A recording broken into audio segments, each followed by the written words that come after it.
Esse é o novo Inspiron 14 Plus, o primeiro notebook da Dell com processador Snapdragon aqui no Brasil. O grande diferencial desse equipamento é ser também o primeiro com Snapdragon X Plus no país, a versão mais básica dessa nova linha de processadores ARM. Isso quer dizer que ele também pode sair mais em conta do que os modelos Elite e que trazem configurações bem mais parrudas. Os diferenciais da linha Snapdragon, no entanto, ainda se mantêm, então ele deve ter um consumo de energia reduzido, inteligência artificial e melhor conectividade. Será que isso é o suficiente para esse virar um bom notebook de produtividade? É o que eu quero te contar nesse vídeo aqui. Afinal, eu passei alguns dias testando a fundo esse modelo. Mas antes, se você quer economizar ao comprar um notebook ou qualquer outra coisa na internet, eu tenho duas dicas para vocês. A primeira é ficar de olho no nosso grupo de ofertas, tanto no Telegram quanto no WhatsApp. Tem link aqui embaixo para entrar neles e tem também o comparador Escolha Segura. Nossa extensão é aplicativo Android, que compara preços, testa cupons automaticamente e ainda te permite criar alertas para sempre pagar mais barato. Também tá na descrição e agora roda a vinheta pra gente começar.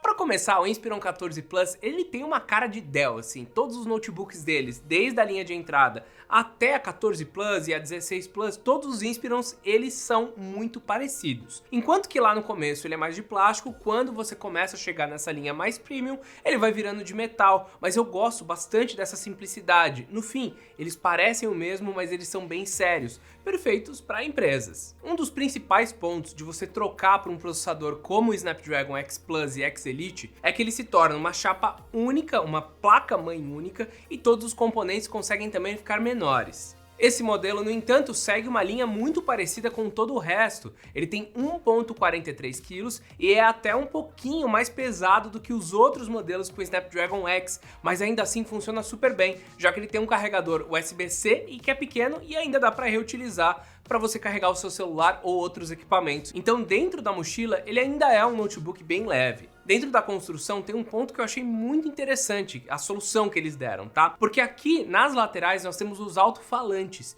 e eles têm uma leve inclinação que faz o quê? Quando você fecha o notebook, nas laterais ele fecha completamente. Só que quando você abre, ele também tem um rebaixo ali pro teclado. Geralmente o pessoal acaba optando por fazer algo muito parecido com o que os MacBooks começaram, que é ter um rebaixo muito bem delimitado. Mas por aqui ele faz uma transição que não é perceptível e que ficou muito legal. Esse tipo de caixinhas apontando para o usuário e nas laterais são, na minha opinião, a melhor opção.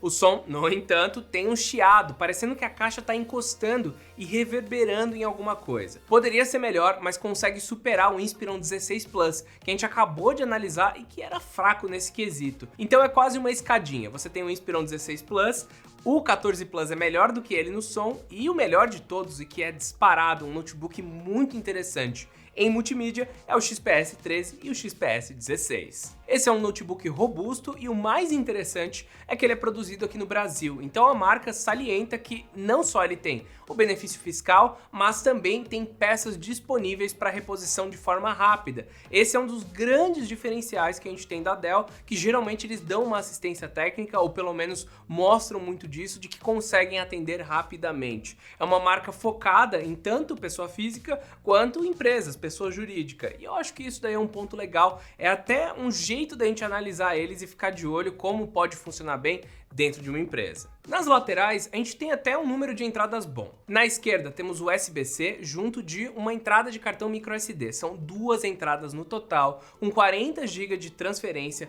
Power Delivery e DisplayPort. Elas funcionam com tudo. No lado direito temos apenas uma entrada USB-A e a de fone de ouvido.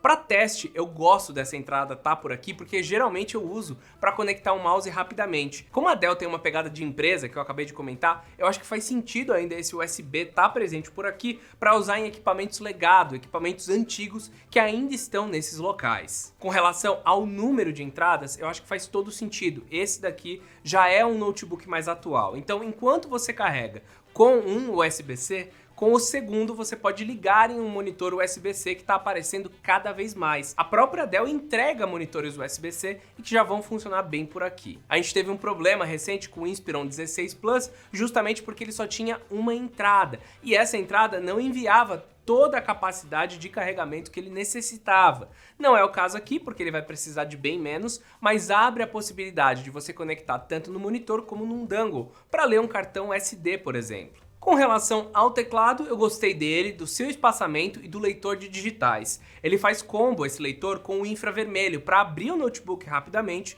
ler o meu rosto e pronto, já está funcionando. E ele volta muito rápido do descanso, é algo que é inerente aos novos Snapdragon X Elite e X Plus. A sensação quando a gente olha essa volta rápida, mais os conectores e claro a tela que eu já vou falar agora, é que esse notebook ele é mais atual, ele já está trazendo todas as tecnologias que notebooks mais novos trazem. Então vamos falar justamente desse ponto de display. O tamanho é de 14 polegadas na proporção 16:10 e ele tem a resolução de 2560 por 1600 pixels. Essa é uma tela IPS de 60 Hz e que é touchscreen. Segundo a Dell, o preço não muda muito para você colocar o touchscreen, então tem muita gente que gosta, bora colocar, e isso vai classificar esse notebook como algo mais premium também. Eu uso isso daí mais ou menos. Quando eu tô lendo ou passando por alguns sites, eu até que gosto. E como a tela ela é mate, ela não fica tão marcada quanto as brilhantes e que geralmente são mais comuns em notebooks 360 graus. Outro avanço que a gente vê perante os modelos intermediários é que por aqui nós temos 400 nits de brilho. É um nível bom para esse tipo de notebook. E vale salientar que, de novo, é melhor do que no Inspiron 16 Plus.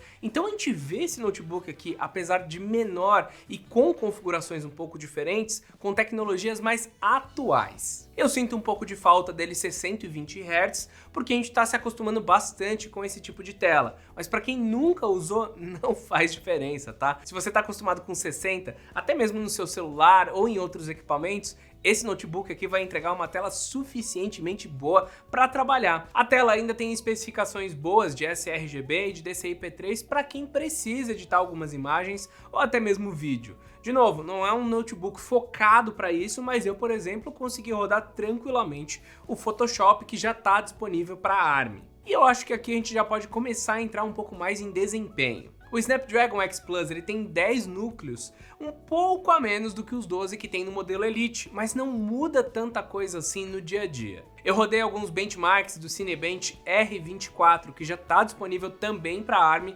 não está precisando ser emulado, e ele acabou ficando muito perto da linha Ultra desse ano. Em alguns outros benchmarks, ele já toma à frente, o que mostra que esse processador pode rodar muita coisa a partir do momento em que ele estiver funcionando com todas essas coisas. Para quem não está entendendo, processadores do tipo ARM, eles recebem instruções de forma diferente do que os processadores Intel ou AMD que a gente utiliza nos notebooks. Eles têm instruções mais simples e esse tipo de processador é utilizado nos smartphones atualmente. Por isso mesmo, alguns aplicativos ainda não funcionam por aqui. O software que tá é o Windows on ARM. Mas é esperado que com essas instruções diferentes, você consiga ter um desempenho melhor com um gasto de energia menor. Além disso, esse notebook também tem 16 GB de memória RAM, um pouco mais rápida do que a gente está acostumado, e também um SSD de 512 ou opção de até 1 TB. Tudo isso está numa placa única, uma placa-mãe única, que vai conseguir fazer a transferência de dados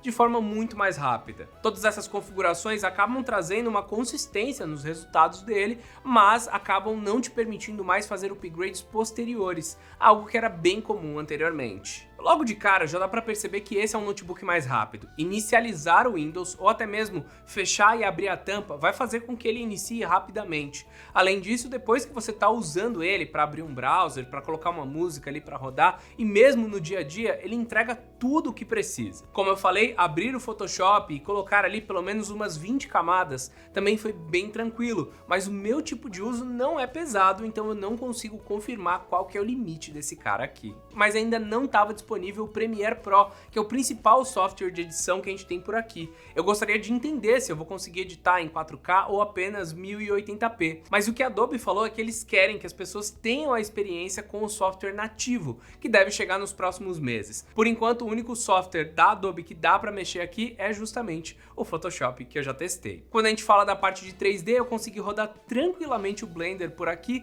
mas o Fusion 360 ainda tá com dificuldades, porque ele não consegue acessar a placa de vídeo. Como a gente está falando de um System on a Chip, ou seja, um sistema num chip único, a gente tem várias GPUs, CPU, NPU, todo mundo junto funcionando para conseguir também aquele aproveitamento melhor de energia. E o software do Fusion 360, ele não só ainda não está adaptado para ARM, como ele não está reconhecendo a placa de vídeo, então ele ainda tem esses problemas. É mais uma questão da Autodesk fazer essa atualização junto com o Windows para a gente conseguir aproveitar melhor esse notebook. Mas é legal que a gente começou a testar esses notebooks com ARM há, sei lá, 3 semanas, e no último review que a gente fez, o Notion, que é um dos principais softwares que a gente utiliza, estava rodando bem estranho em outro computador. Agora ele já está rolando tranquilo por aqui. Eu também percebi que o Crystal Disk Mark, que não estava funcionando antes, passou a funcionar. Então é esperado que nos próximos meses e até no próximo ano ainda tenha muito software que vai funcionar corretamente por aqui. Na hora de jogar, esse notebook, no entanto, vai bem. Ele não é focado para jogo, a Dell até comentou isso, falou, ó,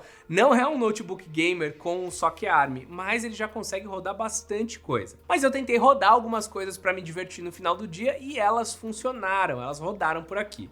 Eu peguei o Risk of Rain 2 e rodou tranquilamente, eu mexi um pouco nas configurações, talvez em alguns jogos você tenha que diminuir de 1600 para 1080p, mas ele consegue rodar também alguns jogos em 3D tranquilamente, só tem que lembrar de colocar ele na tomada e também aumentar o desempenho dele, porque a primeira vez que eu fui tentar fazer algo do tipo, rodar um jogo, ele estava no modo de economia de energia e daí estava muito baixo os frames. Fui lá, alterei para desempenho e pronto, funcionou tranquilamente. Só tem que lembrar que jogos que tenham qualquer tipo de anti-cheat ainda não estão funcionando bem, então assim, não vai dar para jogar Valorant, não vai dar para jogar também o Elden Ring, não funciona por aqui ainda. Eu tentei jogar Fall Guys, que era um pouco mais leve, também não deu, mas jogos que não precisam disso rodam por aqui. Então tem o Baldur's Gate 3 que ainda dá para rodar tranquilamente. E olha, me surpreende bastante a GPU que esse cara tem. A única coisa que ainda não tá funcionando tão legal é que quando você entra lá no Xbox Game Pass, ele ainda não deixa você fazer download dos jogos. Ele coloca diretamente para você jogar com o xCloud. E com isso a gente entra num ponto muito importante que é a bateria. Por aqui nós temos 54 watts hora. Esse é um bom número e que entregou um resultado bem acima da média do que outros computadores com o mesmo tamanho de bateria da própria Dell. Segundo a empresa, em transmissão contínua do Netflix em 4K e utilizando o aplicativo do Netflix do Windows 11, ele consegue durar 15 horas de duração. Esse é um teste que foi realizado lá pela Dell em abril de 2024, com a tela no brilho de 150 nits e o wireless ativo. A minha experiência aqui trabalhando, tá, utilizando a tela um pouco mais brilhante, abrindo o Notion, abrindo também um pouco de browser e junto rodando uma música, ele ficou entre 7 a 9 horas. Esse é o meu estilo de trabalho durante o dia. Então eu consegui chegar no final do dia com bateria. Alguns dias um pouco menos, alguns dias um pouco mais. Esse teste de apenas rodar vídeos é um teste muito legal e que permite você balizar vários notebooks. Além disso, ele consegue também passar de outros computadores nesse quesito, mas eu acho que pro dia a dia é melhor a gente fazer essa análise muito mais perto de 7 e 9 horas, que é algo que realmente eu uso. Esse tempo também pode mudar conforme você mexe lá nas configurações de gasto de energia, e eu acho que isso daí tá melhorando bastante com o tempo. O carregamento dele também é bem rápido e parecia que em 1 hora com o carregador eu já ia conseguir ter a bateria de volta. Então é um notebook muito focado em assim, ó, liguei rapidinho ele aqui, ele vai durar pelo menos 3 horas, sabe? Então, preciso fazer uma reunião, tá acabando a bateria, eu ligo aqui no USB-C, pronto, já posso partir para a reunião, ou até mesmo levar o carregador, porque hoje em dia qualquer carregador de celular 35, 65 watts não vai entregar talvez o carregamento mais rápido, mas vai conseguir carregar esse carinha aqui. Eu acho que a gente finalmente tá chegando no ponto onde esses notebooks podem durar o dia inteiro, que era algo que a Intel sempre tentou fazer com os seus processadores, mas que não estava dando certo. Então ARM é a solução. Quando a gente acaba utilizando ele mais forte para rodar um jogo, é claro que ele vai durar ali umas 2 horas. Então quando eu joguei o Risk of Rain 2, durou 2 horas, mas é algo esperado. Se você abrir algum software mais pesado como o próprio Photoshop, também essa duração de bateria vai diminuir. Mas no geral, browser, Notion, ver um vídeo, coisa do tipo, vai durar de 7 a 9 ou até mesmo passar de 10 horas se você tiver um uso mais básico ou até com uma iluminação um pouco menor, porque eu gosto da tela bem iluminada, mesmo dentro aqui do escritório. Com isso, eu chego à conclusão de que o Inspiron 14 Plus é um notebook que promete bastante para produtividade. Ele tem configurações bem fechadinhas e que evoluíram perante os outros modelos da linha Inspiron. Nada desponta ou fica para trás. Ele vai durar o dia inteiro fora da tomada, tem todas as conexões para usar com equipamentos novos, com monitores USB-C, para colocar um dongle nele, tem também uma tela agradável e, claro, o desempenho do Snapdragon X Plus, que quando tiver todos os aplicativos rodando nativamente, vai ser muito bom. Você vai entrar nele, vai tentar rodar alguma coisa e ela vai funcionar, principalmente porque ele já começa com 16 GB. O mais importante para sua escolha pode acabar sendo o preço. Enquanto os modelos da linha X Ultra acabam custando mais e entregando mais em outras categorias, como tela e até mesmo construção, nós temos também no mercado ainda opções com Intel Ultra, que rodam tudo o que precisam rodar, né, porque os aplicativos estão lá nativos, por preços menores, mas que vão ter baterias também menores. O mesmo vale para o MacBook Air, que é o principal competidor desse cara. Ele tem alguns pontos melhores, como a tela, o som e o trackpad, mas perde no número de memória RAM. 8 é muito pouco. O mesmo vale para o armazenamento de 256, que é bem fraquinho. E em algumas situações ele também fica para trás em bateria. Você tem então que balizar o que mais importa para você, comparar os preços na época, e com isso eu acho que o 14 Plus pode ser um belo competidor para um notebook de produtividade. Agora eu quero saber de vocês, gostaram desse notebook? Acham que a ARM é o futuro? Comenta aqui embaixo, não esqueçam dos links na descrição e claro, eu espero vocês no próximo vídeo. Então é isso, meus amigos, e até mais!